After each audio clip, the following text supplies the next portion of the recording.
বড় ভাই, আমাদের বাড়ি ঘরগুলো এত ধ্বংস করলো কে? আর আমার আব্বু আম্মু কই? আমি তাদেরকে শেষে একবার দেখতে চাই ভাই। তারা কোথায়? হে আল্লাহ, আমি এখন একে কি জবাব দেব? আমাদের মা বাবাকে যে ইসরায়েলের ইহুদিরা মেরে ফেলেছে। ইয়া আল্লাহ, আমাদের কি অবস্থা থেকে কেউ বাঁচাবে না?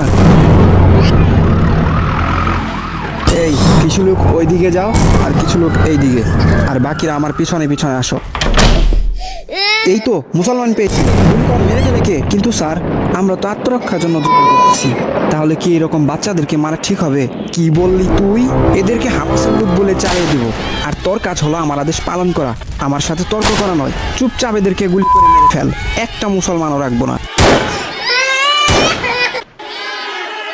জীবনে অনেক মুসলমানের বাচ্চাদের মারছি, তবে পুরা বিশ্বের মুসলমান যদি একত্রিত হয় তাহলে হারানো অসম্ভব হয়ে যাবে। আর আমার গাজা শহরটার কবজা করা হবে না, তাই তাড়াতাড়ি এদেরকে মারতে হবে। হা হা হা।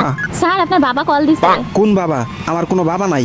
আমেরিকার প্রেসিডেন্ট আপনার সাথে কথা বলতে চায়। আরে উনি তো আমার বাবা না, আমার আব্বু লাগে। দাও দাও, তাড়াতাড়ি দাও, কথা বলি। শোনো হেদায়েতুল্লাহ, এইবার তোমাকে 50 লক্ষ মুসলমান মারতে হবে আর গাজা শহরটাকে কবজা করতে হবে, তাহলে তুমি পুরস্কার পাবা। বুঝছি আব্বু, আমাকে এখন ধুমিয়া মুসলমানদের মারতে হবে।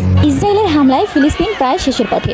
যদি পুরো মুসলিম বিশ্ব একজোট হয়ে প্রতিবাদ করে তাহলে আমরা এই শহরের ছোট ছোট বাচ্চাদের বাঁচাতে পারবো। তাই সবাই একজোট হন। আমি কোনো সাহায্য করতে পারবো না।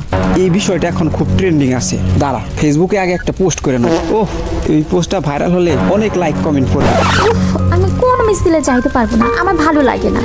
তবে একটা টিকটক ভিডিও বানাইতে দেখি। আরে মুসলমান মিছিল করো, ফিলিস্তিনকে বাঁচাও, আর সবাই আমাকে ফলো দিয়ে লাইক করে কমেন্ট করে শেয়ার করো। মনে হয় ভাইরাল হবে। মায়াবতী, আমি বাঙালি যদি ফিলিস্তিনে যেতে পারি তাহলে সকল ইসরায়েলবাসীদের মেরে ফেলবো। ভাই, এরকম গাঞ্জাখোর বাঙালি টিকটকার যদি সত্যি ফিলিস্তিনে যায় তাহলে জানেন কি হবে?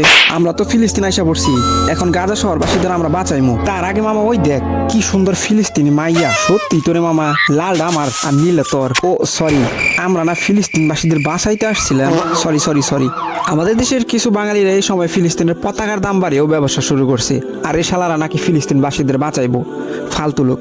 যদি সত্যি আপনার মুসলমান হয়ে অপর মুসলমানকে সাহায্য করতে চান তাহলে টাকা পয়সা দিয়ে করুন। ফালতু রিলস এবং টিকটক ভিডিও বানানো বেশি একটা লাভ হবে না।